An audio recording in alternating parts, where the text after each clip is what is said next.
तो दोस्तों आप सभी लोग का स्वागत है आपकी एम्बिशन करियर एकेडमी में। तो आज हम कैप्सूल बैच लेकर आए हैं यूथ कंपटीशन टाइम्स के द्वारा, जो कि ये समान हिंदी के वन लाइनर को मैं क्वेश्चन करवाऊंगी और ये UP police, UPSI, UP triple SC, RO यानी कि यूपी स्पेशल के लिए हिंदी के लिए ये रामबाण साबित होने जा रहा है। ठीक है, और आज के हम क्वेश्चन में सिर्फ और सिर्फ ध्वनि एवं हिंदी वर्णमाला व वर्ण क्रम के क्वेश्चन को देखने वाले हैं और ये सारे ही question UPSI, VDO, UP triple SC, UP police, RO में पूछे गए हैं। ठीक है, तो चलिए ये क्वेश्चन की तरफ बढ़ते हैं। तो चलिए यहाँ पे एक तरफ हमारा वन लाइनर क्वेश्चन दिया है और साइड में आंसर, और उधर दिया है जितने भी प्रूफ के साथ यहाँ पे दिख रहे होंगे कि high court, UP police, UPSI, video, RO में पूछे जा चुके हैं। ठीक है, तो चलिए ये क्वेश्चन की तरफ बढ़ते हैं, देर नहीं करते हैं। चलिए क्वेश्चन की इकाई क्या कहलाती है। क्वेश्चन हमारा दिया है कि भाषा की सबसे छोटी इकाई क्या कहलाती है, तो उसे हम यानी कि भाषा की सबसे छोटी इकाई को हम वर्ड कहते हैं। ठीक है, नेक्स्ट क्वेश्चन देखते हैं। अगला क्वेश्चन है भाषा की सार्थक लघुत्तम इकाई किसे माना जाता है। ठीक है, क्वेश्चन हमारे यहाँ पूछ रहा है कि भाषा की जो सार्थक लघुत्तम इकाई किसे मानते हैं, तो हम भाषा की सार्थक लघुत्तम इकाई शब्द को मानते हैं। ठीक है, नेक्स्ट क्वेश्चन देखते हैं। भाषा की मूल इकाई को क्या कहते हैं हम। क्वेश्चन हमारा पूछ रहे हैं यहाँ पे कि भाषा की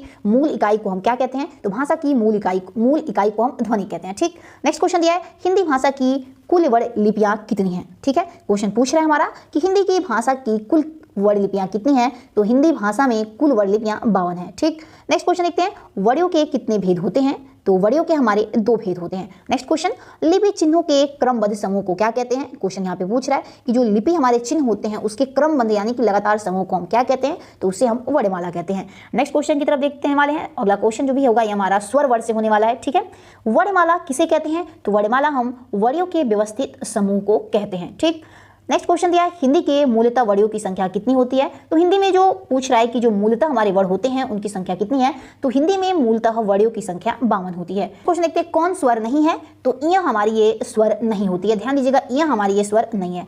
दिया है नेक्स्ट क्वेश्चन में कि री ध्वनि किस स्वर के अंतर्गत आती है। क्वेश्चन है री ध्वनि किस स्वर के अंतर्गत आती है, तो री ध्वनि हमारी ये ह्रस्व स्वर के अंतर्गत आती है। नेक्स्ट क्वेश्चन है हिंदी वर्णमाला में स्वरों की कुल संख्या कितनी है, तो हिंदी वर्णमाला में जो स्वरों की हमारी कुल संख्या होती है वो 11 होती है। ठीक है, नेक्स्ट क्वेश्चन दिया है जिनका उच्चारण स्वतंत्र रूप से होता है और जो व्यंजन के उच्चारण में सहायक होते हैं उसे क्या कहते हैं, तो देखिए जिनका उच्चारण स्वतंत्र होता है और वो व्यंजन के उच्चारण में उसे हम प्रयोग कहते हैं, यानी कि जिसके माध्यम से हम व्यंजन को बनाते हैं उसे हम स्वर कहते हैं। नेक्स्ट क्वेश्चन है वृष्टि शब्द में मात्रा का उपयोग हुआ है, तो वृष्टि शब्द में री मात्रा का हम प्रयोग किए हैं। नेक्स्ट क्वेश्चन है री क्या है, तो री स्वर में आता है। ठीक है, री हमारा ये स्वर में आता है। नेक्स्ट क्वेश्चन है स्वरों की संख्या कितनी होती है। क्वेश्चन हमारा पूछ रहा है कि स्वरों की संख्या कितनी होती है, तो स्वरों की संख्या हमारी टोटल 11 होती है। नेक्स्ट क्वेश्चन दिया है स्वरों का उच्चारण कैसे किया जाता है, तो स्वरों का उच्चारण हम बिना किसी सहायता से करते हैं। अगला क्वेश्चन दिया है स्वर किसके भेद हैं, तो स्वर हमारे ये वर्ण के भेद होते हैं। नेक्स्ट क्वेश्चन देखते हैं। अब हम जो भी क्वेश्चन करेंगे मात्रा के आधार पर जो स्वर होते हैं उससे रिलेटेड हम लोग प्रश्न करने वाले हैं। मात्रा के आधार पर स्वर के कितने प्रकार होते हैं, तो देखिए मात्रा के आधार पर जो स्वर के प्रकार होते हैं वो 3 होते हैं। नेक्स्ट क्वेश्चन देखते हैं ह्रस्व स्वर, दीर्घ और प्लूत किसके प्रकार हैं, तो देखिए ह्रस्व स्वर, दीर्घ स्वर और प्लूत ये सभी स्वर के प्रकार होते हैं। नेक्स्ट क्वेश्चन है हिंदी भाषा में ह्रस्व स्वरों की संख्या कितनी होती है, तो हिंदी भाषा में ह्रस्व स्वरों की संख्या कुल 4 होती है। नेक्स्ट क्वेश्चन है जिन स्वरों के उच्चारण में 2 मात्रा का समय लगता है या ह्रस्व से दुगुना समय लगता है उसे हम क्या कहते हैं, तो देखिए जिस स्वर का उच्चारण करने में हमको 2 ह्रस्व स्वर से दुगुना समय लगता हो या फिर 2 मात्रा का समय लगता हो उसे हम गुरु स्वर कहते हैं। नेक्स्ट क्वेश्चन दिया है वह स्वर जिसके उच्चारण में दीर्घ स्वर से भी अधिक समय लगता है उसे हम क्या कहते हैं, तो उसे हम प्लूत स्वर कहते हैं। अगला क्वेश्चन है प्लूत स्वर कौन होते हैं, तो प्लूत स्वर हमारा ये ओम होता है।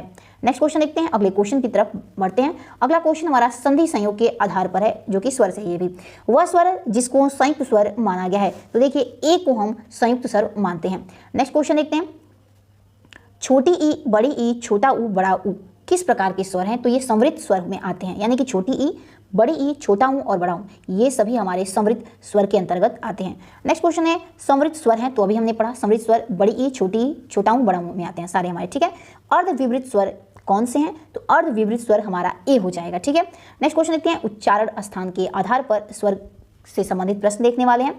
दिया है हमारा क्वेश्चन री वर्ण का उच्चारण स्थान क्या है, तो री वर्ण का जो उच्चारण स्थान होता है वो मूर्धा से होता है। नेक्स्ट क्वेश्चन की तरफ बढ़ते हैं कौन घोष वर्ण है, यानी कि घोष वर्ण को पूछा है, तो म हमारा ये घोष वर्ण का उदाहरण होता है। नेक्स्ट क्वेश्चन देखते हैं बोलते समय मुख के कितने उच्चारण स्थानों का प्रयोग किया जाता है, तो हम जब बोलते हैं उस समय 4 उच्चारण मुख के स्थानों का प्रयोग करते हैं। ठीक है, नेक्स्ट क्वेश्चन है मूर्धन्य व्यंजन कौन से हैं, तो मूर्धन्य व्यंजन में हमारे ड और ढ दोनों ही आते हैं। नेक्स्ट क्वेश्चन देखते हैं, छोटी ई बड़ी ई किस प्रकार के वर्ड होते हैं? तो छोटी ई और बड़ी ई हमारे दोनों ही तालव्य वर्ड के अंतर्गत आते हैं। ठीक, नेक्स्ट क्वेश्चन देखते हैं, क वर्ग का उच्चारण स्थान क्या होता है? तो क वर्ग का जो उच्चारण स्थान होता है वो हमारा कंठ होता है, यानी कि क वर्ग जब बोलते हैं तो लगता है कि गले से आवाज आ रही है। नेक्स्ट क्वेश्चन है, य र ल व ये वर्ग किस वर्ग के व्यंजन हैं? तो य र ल और व ये हमारे अंतस्थ वर्ग के व्यंजन होते हैं। नेक्स्ट क्वेश्चन दिया हुआ है, वह समूह जिसके वर्णों का उच्चारण स्थान मूर्धा है। तो देखिए षटकोण स, री, ट और ठ ये हमारे समूह हैं, ये मूर्धा के अंतर्गत ये सभी वर्ड हमारे आते हैं। नेक्स्ट क्वेश्चन देखते हैं, विसर्ग का उच्चारण स्थान क्या होता है? तो कंठ हमारा ये विसर्ग का उच्चारण स्थान होता है। नेक्स्ट क्वेश्चन है, कंठोस्य दीर्घ स्वर वर्ड का उदाहरण कौन सा है? तो अ हमारा ये कंठोस्य दीर्घ स्वर के वर्ड के अंतर्गत आता है। नेक्स्ट क्वेश्चन दिया है, कंठ वर्ड कौन से हैं? तो कंठ वर्ड में हमारा अ आ जाता है। अगला क्वेश्चन दिया है कि छोटी ई बड़ी ई च छ ज झ य आदि का उच्चारण ये कहाँ से होता है? तो इन सभी का उच्चारण तालव्य से होता है। नेक्स्ट क्वेश्चन की तरफ बढ़ते हैं, जिह्वा के आधार पर स्वर के कितने प्रकार होते हैं? तो जिह्वा के आधार पर स्वर के हमारे 3 प्रकार होते हैं। ओष्ठ वर्ड कौन से हैं? तो छोटा ऊ हमारा ये ओष्ठ वर्ड में आ जाता है। अगला क्वेश्चन है, कंठ तालव्य कौन से हैं? तो ए और ए हमारे दोनों ये कंठ तालव्य के उदाहरण होते हैं। नेक्स्ट क्वेश्चन है, वह वर्ड जिसका उच्चारण स्थान कंठ तालु है। तो ए ऐसा एक वर्ड है जिसका उच्चारण स्थान कंठ तालु से होता है। अगला क्वेश्चन देखते हैं, ओ और औ वर्ड कैसे हैं? तो ओ और औ वर्ड हमारे ये कंठस्थ वर्ड होते हैं। नेक्स्ट क्वेश्चन देखते हैं, जब स्वरों के उच्चारण में ध्वनि मुख के साथ साथ नासिक द्वारा से निकलती है, उस अनुनासिकता को प्रकट करने के लिए किसका प्रयोग किया जाता है? तो चंद्र बिंदु का प्रयोग किया जाता है, यानी कि उसके ऊपर चंद्र बिंदु लगा दिया जाता है। नेक्स्ट क्वेश्चन है, अनुनासिक स्वरों का उच्चारण स्थल कहाँ पर होता है? तो देखिए अनुनासिक स्वर जितने भी होते हैं उनका उच्चारण स्थान नाक और मुख के द्वारा होता है। नेक्स्ट क्वेश्चन है, अनुनासिकता शब्द कैसे हैं? तो अनुनासिकता शब्द ये भी संभालना जैसे कि शब्द हो गया हमारा, ये संभालना हमारे अनुनासिकता शब्द का उदाहरण हो जाएगा। नेक्स्ट क्वेश्चन है, जिन स्वरों के उच्चारण में हवा नाक से भी निकलती है उन्हें क्या कहते हैं? तो अनुनासिक स्वर उन्हें कहा जाता है। नेक्स्ट क्वेश्चन देखते हैं, जिनकी ध्वनि केवल मुख से निकलती है वे क्या कहलाते हैं? तो जिनकी ध्वनि केवल मुख से निकलती है उन्हें हम निर्नुनासिक कहते हैं। अगला क्वेश्चन है, ओठों की आवृत्ति के आधार पर आवृत मुखी स्वर कितने होते हैं? कौन से होते हैं? तो ओठों की आकृति के आधार पर आवृत स्वर हमारे छोटी ई उसका उदाहरण है। नेक्स्ट क्वेश्चन है, भाषा विज्ञान की दृष्टि से बड़ा ऊ किस प्रकार का स्वर है? तो भाषा विज्ञान की दृष्टि से बड़ा ऊ ये पश संवृत प्रकार का स्वर है। नेक्स्ट क्वेश्चन है, वह शब्द जो स्वर का वर्गीकरण नहीं है। तो द्वित्व हमारा ये स्वर का वर्गीकरण नहीं होता है। नेक्स्ट क्वेश्चन है, हिंदी वर्णमाला में री ध्वनि कैसी है? तो री ध्वनि हमारी स्वर ध्वनि होती है। नेक्स्ट क्वेश्चन देखते हैं, जब दो व्यंजन एक साथ मिलते हैं तो उन्हें हम क्या कहते हैं? तो जब दो व्यंजन एक साथ मिलते हैं उन्हें हम संयुक्त व्यंजन कहते हैं। नेक्स्ट क्वेश्चन दिया है कि कौन वड़े दंत नहीं है? तो ट हमारा ये वड़े दंत व्यंजन नहीं होता है। नेक्स्ट क्वेश्चन देखते हैं, त वर्ग की ध्वनियाँ का उच्चारण स्थान क्या होता है? तो त वर्ग की ध्वनियाँ दंत उच्चारण स्थान उनकी होती है। नेक्स्ट क्वेश्चन दिया है, इनमें से कौन सा वर्ड महाप्राण का उदाहरण है? तो भ हमारा ये महाप्राण का उदाहरण होता है। नेक्स्ट क्वेश्चन देखते हैं, घ का उच्चारण स्थान क्या है? तो घ का उच्चारण स्थान कंठ हो जाएगा। अगला क्वेश्चन देखते हैं, हिंदी की ठ ध्वनि कैसी है? तो हिंदी की ठ ध्वनि ये मूर्धन्य ध्वनि में आती है। ठीक है, नेक्स्ट क्वेश्चन देखते हैं, स्वर ए ऐ का उच्चारण स्थान क्या होता है? तो ए और ए का उच्चारण स्थान कंठ तालव्य होता है। य र ल व कैसे व्यंजन कहलाते हैं? तो य र ल व ये हमारे अंतस्थ व्यंजन कहलाते हैं। च वर्ग का उच्चारण स्थान क्या होता है? तो च वर्ग का उच्चारण स्थान तालव्य होता है। आइए अगले प्रश्न की तरफ हम बढ़ते हैं। अगला क्वेश्चन है, प वर्ग का उच्चारण स्थान क्या है?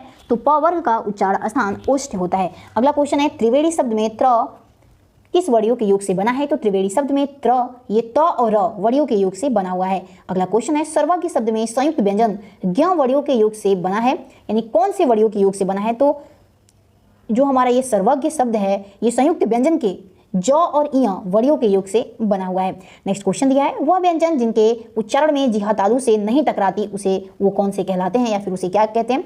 तो उसे हम घ कहते हैं। ठीक, नेक्स्ट क्वेश्चन है, ओष्ठ वर्ड कौन कौन से होते हैं? तो प फ ब भ हमारे ये ओष्ठ व्यंजन कहलाते हैं। अगला क्वेश्चन है, संयुक्ताक्षर व्यंजन कौन से होते हैं? तो छत्री छ त्र ज्ञ और श्र ये हमारे संयुक्ताक्षर व्यंजन के उदाहरण होते हैं। अगला क्वेश्चन है, कंठ से उत्पन्न होने वाले वर्णों को क्या वर्ण कौन कौन से होते हैं? तो ग और घ हमारे ये कंठ से उत्पन्न होने वाले वर्ण हुए। नेक्स्ट क्वेश्चन है, दंत उच्चारण वर्ण कौन है? तो न हमारा ये दंत उच्चारण वर्ग में आता है। अगले क्वेश्चन की तरफ बढ़ते हैं, वह व्यंजन जिसका उच्चारण तालु से होता है? तो हमारा ज ऐसा व्यंजन है जिसका उच्चारण तालु से किया जाता है। अगला क्वेश्चन है उस व्यंजन क्या है, तो ह हमारा ये उस व्यंजन का उदाहरण हो जाएगा। अगला क्वेश्चन है तालव्य महाप्राण घोष व्यंजन वर्ण का उदाहरण क्या है, तो झ हमारा हो जाएगा। नेक्स्ट क्वेश्चन है वह वर्ण जो पंचमाक्षर है, तो म हमारा ये पंचमाक्षर वर्ण में आता है। अगला क्वेश्चन है कंठ महाप्राणे घोष व्यंजन वर्ण का उदाहरण कौन सा है, तो ह हमारा ये कंठ महाप्राणे घोष व्यंजन वर्ण का उदाहरण होता है। अगला क्वेश्चन है मूर्धन्य अल्प प्राण घोष व्यंजन वर्ण का उदाहरण क्या है, तो मूर्धन्य अल्प प्राण घोष व्यंजन का उदाहरण अड़ हो जाएगा। ठीक, आइए अगले क्वेश्चन की तरफ बढ़ते हैं। अगर आप हमारे चैनल पर नए हैं तो इसे लाइक एंड सब्सक्राइब करना नहीं भूलिएगा ताकि हमारा भी मनोबल बढ़ा रहे। ओष्ठ महाप्राणी घोष व्यंजन वर्ण का उदाहरण क्या है, तो भ हमारा हो जाएगा। अगला क्वेश्चन है मूर्धन्य अल्प प्राण अघोष वर्ण का उदाहरण क्या है, तो मूर्धन्य अल्प प्राण अघोष वर्ण का उदाहरण हमारा ट हो जाएगा। अगला क्वेश्चन है वह व्यंजन जो उसमें है, तो श यानी कि षटकोण सा हमारे उस व्यंजन का उदाहरण दिया है। ठीक, अगला क्वेश्चन दिया है कि घ ग अड़ थ त इनमें अघोष व्यंजन कौन से हैं, तो इसमें दो अघोष व्यंजन हमारे दिए हुए हैं। ठीक है, अगला क्वेश्चन है वह व्यंजन जो अघोष है, तो ख हमारे ये अघोष व्यंजन के अंतर्गत आ जाएगा। अगला क्वेश्चन दिया है कि हिंदी वर्णमाला में व्यंजन वर्णों की संख्या कितनी होती है, तो हिंदी वर्णमाला में व्यंजन वर्णों की संख्या 33 होती है। नेक्स्ट क्वेश्चन है ज्ञ वर्ण किन दो वर्णों के संयोग से बना है, तो ज और य से ज्ञ वर्ण हमारे दो वर्णों के संयोग से बना हुआ है। अगला क्वेश्चन है जिस स्वर के उच्चारण में दो मात्राएं लगती है उसे क्या कहते हैं, तो जिन स्वरों के उच्चारण में दो मात्राएं लगती हैं उसे हम गुरु स्वर कहते हैं। नेक्स्ट क्वेश्चन है श का उच्चारण स्थान क्या होता है, तो श का उच्चारण स्थान तालु होता है। नेक्स्ट क्वेश्चन वह व्यंजन जो अंतस्थ व्यंजन है, तो य र ल व ये सभी हमारे अंतस्थ व्यंजन के उदाहरण हो जाएंगे। नेक्स्ट क्वेश्चन देखते हैं। अगला क्वेश्चन है ओष्ठ अल्प प्राण घोष व्यंजन वर्ण का उदाहरण कौन सा है, तो ब हमारा ये ओष्ठ अल्प प्राण घोष व्यंजन वर्ण का उदाहरण होता है। क्वेश्चन दिया है हमारा कंठ अल्प प्राण व्यंजन वर्ण का उदाहरण कौन सा है, तो ऑप्शन नंबर तो हमारा ग हो जाएगा, यानी कि कंठ अल्प प्राण व्यंजन का उदाहरण ग हो जाएगा। नेक्स्ट क्वेश्चन दिया है दंत ध्वनि वाला व्यंजन कौन सा है, तो त हमारा ये दंत ध्वनि वाला व्यंजन होता है। ट वर्ग में व्यंजन कौन से आते हैं, तो मूर्धन्य हमारे सभी ये ट वर्ग के व्यंजन के अंतर्गत आते हैं। अगला क्वेश्चन है उच्चारण की दृष्टि से दंत नहीं है, कौन सा दंत में नहीं आता है, तो ट हमारा ये उच्चारण की दृष्टि से दंत में नहीं आता है। नेक्स्ट क्वेश्चन है दंत वतस्य महाप्राण घोष व्यंजन वर्ण का उदाहरण कौन सा है, तो ध हमारा ये दंत वतस्य महाप्राण घोष व्यंजन का उदाहरण हो जाएगा। अगला क्वेश्चन है दंत वतस्य अल्प प्राण अघोष वर्ण का उदाहरण कौन सा है, तो त हमारा ये दंत वतस्य अल्प प्राण अघोष वर्ण का उदाहरण हो जाएगा। मूर्धन्य हर्ष स्वर का उदाहरण कौन सा है, तो मूर्धन्य हर्ष स्वर का उदाहरण री हमारा हो जाएगा। अगला क्वेश्चन है छ ध्वनि का उच्चारण स्थान क्या होगा, तो तालव्य हमारा छ ध्वनि का उच्चारण स्थान होता है। नेक्स्ट क्वेश्चन है च वर्ग में महाप्राण व्यंजन वर्ण कौन सा है, तो च वर्ग में महाप्राण व्यंजन हमारा 2 है। नेक्स्ट क्वेश्चन देखते हैं वह वर्ण जो अघोष महाप्राण होता है, तो ख हमारा ये वर्ण अघोष महाप्राण का उदाहरण हो जाएगा। क वर्ग में घोष व्यंजन वर्ण कितने होते हैं, तो क वर्ग में जो घोष वर्ण होते हैं हमारे 3 हो जाते हैं। नेक्स्ट क्वेश्चन है मूर्धन्य अल्प प्राण व्यंजन कौन से हैं, तो अड़ हमारा ये मूर्धन्य अल्प प्राण व्यंजन का उदाहरण हो जाएगा। अगला क्वेश्चन है संयुक्त व्यंजन का उदाहरण कौन सा है, तो छ हमारा ये संयुक्त व्यंजन का उदाहरण होता है। एक से अधिक वर्णों के मेल को हम क्या कहते हैं, तो एक से अधिक वर्णों के मेल को हम अक्षर कहते हैं। अगला क्वेश्चन है कंठ ध्वनियां कौन कौन से होते हैं, तो क ख ग घ ये सभी हमारी कंठ ध्वनियां के उदाहरण में आते हैं। नेक्स्ट क्वेश्चन है य का उच्चारण स्थान क्या होता है, तो य का उच्चारण स्थान तालु से होता है। अगला क्वेश्चन है हिंदी की तालव्य ध्वनियां कौन कौन सी होती हैं, तो हिंदी में तालव्य ध्वनियां च छ ज झ और य होती हैं। अगला क्वेश्चन है ट वर्ग उच्चारण की दृष्टि से ध्वनि क्या है, तो मूर्धन्य हमारी ट वर्ग के अंतर्गत आता है। अगला क्वेश्चन है वह व्यंजन जिसका उच्चारण स्थान तालव्य है, तो छ का उच्चारण स्थान तालव्य होता है। अगला क्वेश्चन है दंत ध्वनियां कौन होती हैं, तो त हमारा ये दंत ध्वनि के अंतर्गत आता है। अगला क्वेश्चन है ल और स का उच्चारण स्थान कौन सा होता है, तो ल और स का उच्चारण स्थान दंत से होता है। नेक्स्ट क्वेश्चन है दांत और जीभ के स्पर्श से बोले जाने वाले वर्ड को क्या कहते हैं, तो दांत और जीभ के स्पर्श से बोले जाने वाले वर्ड को हम दंत कहते हैं। अगला क्वेश्चन है प फ ब भ म ये कैसे व्यंजन होते हैं, तो प फ ब भ और म ये ओष्ठ व्यंजन के अंतर्गत आ जाते हैं। अगला प्रश्न है हमारा हिंदी वर्णमाला में ब ध्वनि कैसी है, तो हिंदी वर्णमाला में ब ध्वनि हमारी ओष्ठ ध्वनि होती है। एक ओष्ठ ध्वनि कौन सी है, तो भ हमारी ये एक ओष्ठ ध्वनि के अंतर्गत आ जाता है। अगला प्रश्न है अंतस्थ व्यंजन कौन से, तो वह हमारी अंतस्थ व्यंजन के अंतर्गत आता है। अगला क्वेश्चन देखते हैं उष्म वर्ड कौन सा होता है, तो श मूर्धन्य स छोटा सा और ह ये सभी हमारे उष्म व्यंजन के अंतर्गत आते हैं। अगला उष्म वर्ड के अंतर्गत आते हैं, ध्यान दीजिएगा। नेक्स्ट क्वेश्चन है उष्म व्यंजन क्या है, तो ह हमारा उष्म व्यंजन का उदाहरण हो जाएगा। नेक्स्ट क्वेश्चन देखते हैं संयुक्त व्यंजन कौन से हैं, तो ज्ञ हमारा ये संयुक्त व्यंजन के अंतर्गत आ जाता है।